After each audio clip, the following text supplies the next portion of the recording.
Hello everyone, Manithral here, and welcome to the weekly OSRS update video. Now today we got kind of a lengthy update, mostly because there's actually mechanic change this week, which is the new death mechanics. So, this is actually kind of a big deal, especially for anybody who is playing OSRS. So, they pulled it, and they said that, okay, there was a lot of people who wanted to keep the low risk, and there's a lot of people who wanted to go back to the old harsh system, but overall, most players were able to come to an agreement that a nice balance of in the middle was actually doable, so they kind of went for the middle ground on this, so they did make it a little bit harsher, but they didn't go back completely to the old ways.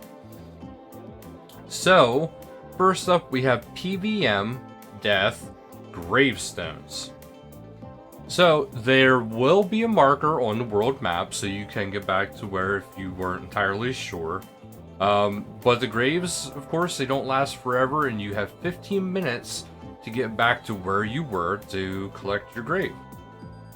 So, you have 15 minutes to get back. So if you die somewhere kind of close, it's easy to get to, that's fine. But you do only have 15 minutes. And after the 15 minutes are up, they go to Death's office, which then you can actually pay to get your stuff back. Which there is more to that, but we're going one step at a time here for this, so... Well, here's one part of it at least. The fees, what you will be paying. So fees start at 1,000 gold, 1k, and they go up to 100k. So if your item is worth 100k, it starts out at 1k. That'll be your fee. But if you have a 10 million coin item, you will get charged 100k. So it does gradually go up. It's not too bad. Basically, whatever the value is, just divide it by 1,000. And that's going to be how it goes. There could be a minimum of 1k. I'm not entirely sure on that, but that's how they have it worded here at least. Ironman players, there is some mildly good news for you. They have a 50% discount on this because they do say it is a lot harder for Ironman to get cash. I disagree, but that is just me.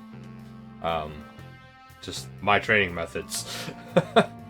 But it says, should you forget the money or simply not want to risk the way there, the grave can use its mystical powers to take the fee straight from your bank. So that's actually pretty good news. So that's something to kind of keep in mind. It's a little weird with that. But it just says, this does say don't panic, if you're not entirely sure what you would be keeping, what you wouldn't be keeping. It does actually tell you in the game what you will be paying for. And they actually have an example right here. The items that are free to reclaim versus the items that will have a fee to be reclaimed. And down here below, if you click on the view items kept on death, it'll actually tell you which items that are kept, and then it'll tell you all the other things that go below it as necessary for the situation.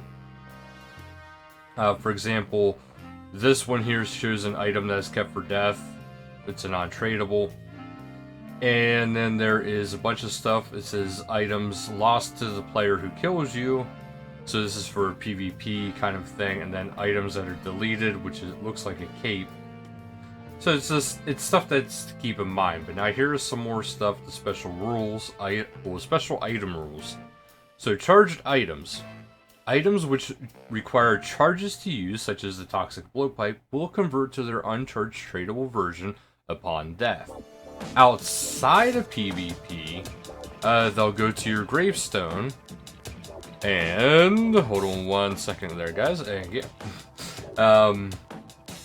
Outside of PvP, it'll go to your gravestone, and you'll lose leftover charges. You'll also get any leftover charges, sorry. In the Toxic Blowpipe, for example, this would be an amount of Zul'Ra scales equivalent to the charges remaining. In a PvP death, of course, these items will just drop to the ground for the killer to loot. Broken items, one example is the Fire Cape. It says it will break on death and must be repaired. So that is something to keep in mind. How this works depends on where you are in the game and how you died. If in PvP, when you die, one of the following of two things will happen. At wilderness levels 20 and below, so 1 to 20 wilderness, your items will break and the PKer will receive coins equal to the repair cost. In the deeper wilderness, so this is 21 and up, the item will turn into a tiny pile of coins, which is dropped to the PKer using a trove of parchment on the item to lock it, will return the normal variant of the item to you, and the PKer will receive 500k GP instead. So you'll get your item back, and the PK will still get, something for their efforts. If you're in PVM and you die in the wilderness under level 20, the item will be sent to your gravestone. In deeper levels, it will return into a pile of coins, which will then be sent to your gravestone unless you used a trove or parchment. So, again, keep in mind that the trove or parchment, very, very handy for this stuff. Tradable ornament kits. A lot of ornament kits are tradable, such as the Dragon Full Helm ornament kit or the Dark Infinity color kit. These now come with an extra perk outside PvP, in that they cause your item to be protected. So a Bandless Godsword OR, so ornament, will usually stay in your inventory instead of going to your gravestone. That's the Fashion Escape bonus. So there's actually going to be a little bit more of a bonus to using ornamental kits now, which is actually really good. In PvP, the item and its ornament kit will both drop for the PKer to loot. So keep that in mind now. From now on, this will happen to the Dark Bow paints and the Abyssal Whip mixes. Previously, they were deleted on death, but since they're now tradable, they'll show up to the PKer. So they'll actually get that loot then too. It says, bear in mind this only applies to tradable ornament kits. So it has to be the tradable kits, not the untradable ones. So keep that in mind, guys. Items that turn into coins, if dropped during PvP, such as the Barrel Chest Anchor, will continue to do so, but will usually remain in your inventory if you die in PVM. Specific pouches, pouch type items such as rune pouches, essence pouches, the herb sack, the bolt pouch, which store a quantity of resources, would previously lose their contents on death. After this update, on death, these resources will fall out of the container and either go to the gravestone or to the PKer loot pile. Depends on how you died. So PvP obviously goes to the PKer. Again, do check your items kept on death screen to see exactly how your stuff will behave. The options will be there to allow you to see what will happen in different situations too, including being scalded, using protect item, and venturing past level 20 wilderness. And they actually do show that right here. If you check the items kept on death, it does actually enable you to select which ones before you actually go out there this week and kind of get a heads up of what to expect. PvP death. This update hasn't changed much for the PvP scene. If you're killed by a PKer, your tradable items will become lootable. Your untradable items will either transform into something the PKer can pick up or be taken to your gravestone for you to retrieve. Other notes on gravestones. Before this update, your items would get lost if the game world rebooted, or if you logged into the wrong game world.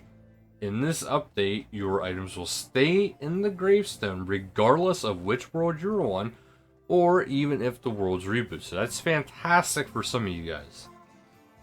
In instance areas, the gravestone will aim to appear outside of the instance where its owner can loot it. Previously, items lost inside instances, which gave some players a nasty surprise when they died during the quest that worked this way.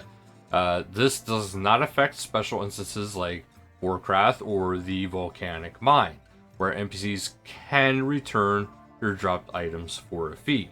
So those will still have those mechanics, but normal instances, like let's say if you do a God Wars dungeon instance, it'll be sitting outside of that for you. Food and potions will not go to the grave and will be automatically dropped to the ground under it. So it's still possible to make a supply pile. They'll stay on the ground for an hour, minus any time that has already ticked down from the gravestone. Honestly, I would love to see this system go into RS3. This is absolutely fantastic. But now we have Death's Office. If you don't get to the gravestone in time, it will collapse and anything left in will be sent to Death's Office. It is quite the hassle for him to trapeze all over Gillinor to collecting all these bits and pieces. So he's going to make you pay, basically. Again, it can range from 1k to 100k. Anything that starts at 100k is going to be when you start getting your fees. So keep that in mind. Again, Ironman players will get a 50% discount on that. You can find the entrance to Death's Office near all major respawn points. There's one in the Lumbridge Graveyard, another in the Coffin Room in Edgeville, plus an especially ornate one in the White Knight's Castle in Falador. Accessed via their sparkly new crypt. In all cases, they aim to minimize the visual impact on the surface world for this, but this is actually pretty big. Up next is Death's Coffer. Suppose for a moment you didn't have the cash on hand pay for all this stuff. If you have any items you don't really want, you can offer them up as collateral to Death's Coffer, which you can find in the office. 105% of the cost of the item sacrifice will be stored in the coffer, and can be used to pay any future fees you might incur. So if you got a lot of unwanted alcohols and you just don't feel like doing it, you can just throw it into the coffer. That's actually pretty clever. I like that idea because you get 105%, so you get to save your coin and potentially protect your items. That's actually pretty good, if you ask me. Ultimate Ironman accounts. So Ultimate Ironman accounts will not have gravestones, and their items will never go to Death's Office. Their items, including untradables, will drop and remain on the ground for an hour. On the game world where they died, that hour is still real time. So the items will vanish after 60 minutes, whether they log out or logged in or not. The items will vanish if the game world reboots, or if too many other items are dropped in the same area. So there is a finite amount of items that can be dropped in one spot. This all sounds very harsh, but this is actually no different from how Ultimate Ironman accounts have played for the last 5 years. And taken on the Ultimate Iron Challenge, you accept higher levels of difficulty across the game, and that's reflected with these death mechanics. So, hardcore accounts, ultimate accounts, we know what we signed up for. Special death situations. Some parts of the game that have had custom rules for death since they were released. Examples include Portland retrieving items dropped at Warcraft, Petrified Pete retrieving items from the Volcanic Mine, and the Priestess retrieving items from Zolandra. For the most part, these mechanics have been left unchanged. As before, if you die again before retrieving your items from the NPCs, the item will just be deleted. This might sound excessive given their new death system, but the truth is that these mechanics are some of the few direct item sinks that Death has had in recent years, and they're reluctant to make them more generous in this update. So basically everything else is kind of getting caught up to that. So they're not going to give you 2 buffers to, get your stuff back. One major change affects the priestess Zolandra. She previously offered her services for free, but they are no longer feel that's appropriate. Since Zora is so generous with its loot, once a non-Ultimate Iron Man player has a Zora kill count of 50 or more, she will start charging 100k coins to return your items, matching Torfin's fee. This charge will not apply to Ultimate Iron Man players. So Ultimate Iron Man, you still lose your stuff. The future of death. So as always, they're going to poll it, and they're going to see how people like it. They want to give it some time, of course. Obviously, they want people to give their feedbacks. Go to the forums, go to their Discord. Give your feedback on it if you like it and how you actually like it. Now, this next one is actually a change for both OSRS and RS3. They both actually improved their chat filter changes and toxicity. So they're committed to making their games safe and welcoming spaces. Sometimes that means showing their support in social media and raising money, as they did on June 5th for their statement on Black Lives Matter movement. As we all know, they raised money for that, and that's fantastic that they did that. Not all companies have to do that, but I think it's fantastic when they do. But committing to diversity and inclusion also means they look inwards at the system that make it difficult for marginalized players to enjoy their game. So while their statement is charitable donations were welcomed, many of us, the players, held them accountable for not doing enough to tackle racism and toxic people still within the game.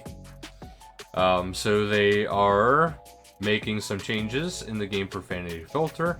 These chat filter changes will be implemented early July. In February 2011, they introduced the option to turn off chat filter that had been put in place for around a decade. They did this as an automated filter. Some players felt it got in the way for regular conversation. We had hoped this choice would give players the opportunity to freely express themselves, but sadly inappropriate offensive language and behavior, despite being against the rules, has remained. So to start with, they are going to be hard filtering a number of hateful words and phrases. This means that some words will be censored regardless of whether the profanity filter is toggled off. So some certain words will still be censored now. The banned words and phrases have no place within Gielinor, RuneScape, etc. Just in general, the world. It has no place anywhere. So get that toxic stuff out of here. They know the filter isn't perfect. They do plan on working with it more and more. They know it won't solve the some of the toxicity within the community, but at least it's a start. And they are going to keep monitoring this, like I said, and keep making changes as need be. The Hollowed, and for the next part, the Hollowed XP balance. In last week's blog, they discussed difficulties they've encountered with the XP gains in the Hollowed. In particular, they were talking about their benchmark, a hypothetical above average player whose completion times informed their discussions. XP not from looting, floor 3, XP per hour, target players 56,800. Time from floors 1 to X is 3 minutes and 10 seconds. 4 is 6,400, 100. The time is 5 minutes 20 seconds. Floor number 5, 78,000, and then 9 minutes. XP from looting. Note this assumes a player only loots from the treasure solely on the highest tier floor they can access. So floor 3 is 52,800, 345. Floor 4 at 61,700 at 550. Floor 5, 75,000 at 950. So you can see a little bit of a difference. Based on the information, the XP rates for each floors hollowed have been adjusted. Floors 1 and 2 are unchanged, 500 and 850. Floor 3 is 1425, down from 1500. Floor 4 is 2625, down from 2700. Floor 5 is 5850, which is down from 6000. In addition to completing the treasure encounter on floor will now reward the following amounts of XP. Floors 1 and 2 is unchanged at 100. Floor 3 is 150, up from 100. Floor 4 is 150, up from 100. And floor 5 is 200, up from 100. In other news, the PvP World Rota has moved from Period A. On the east of the Atlantic, the host for the high-risk PvP world will be World 343, Germany. On the west of the Atlantic, the host for the standard PvP world will be World 324, USA, and for the free-to-play PvP world, World 117, USA. The members-only LMS world will be World 333, UK, and the world free-to-play LMS world will be World 469, US. Lastly, there's some temporarily opening up World 533 as the AUS Australia high-risk PvP world. Patch notes are thatched roofs in Ardougne have once again repaired. An open gem bag can now receive gems obtained by pickpocketing buyers. A typo in Veniscula's dialogue has been fixed. Various grammatical errors have been fixed. In the dialogue of recoloring Rocky Pets, Slayer Masters have learned to spell Taverley correctly.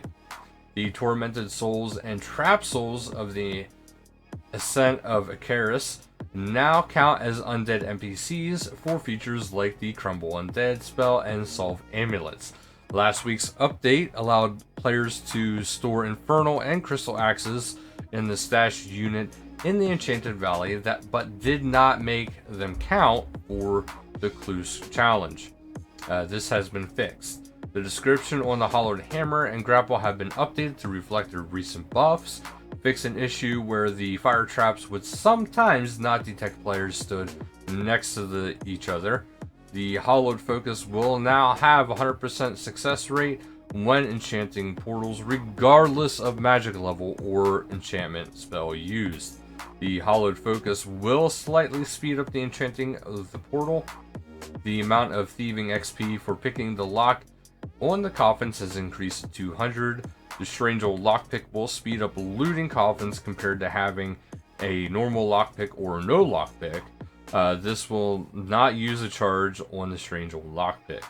Bolts on the Hollowed will now assume that the player moved diagonally last instead of first, which better mirrors traditional player movement and pathfinding.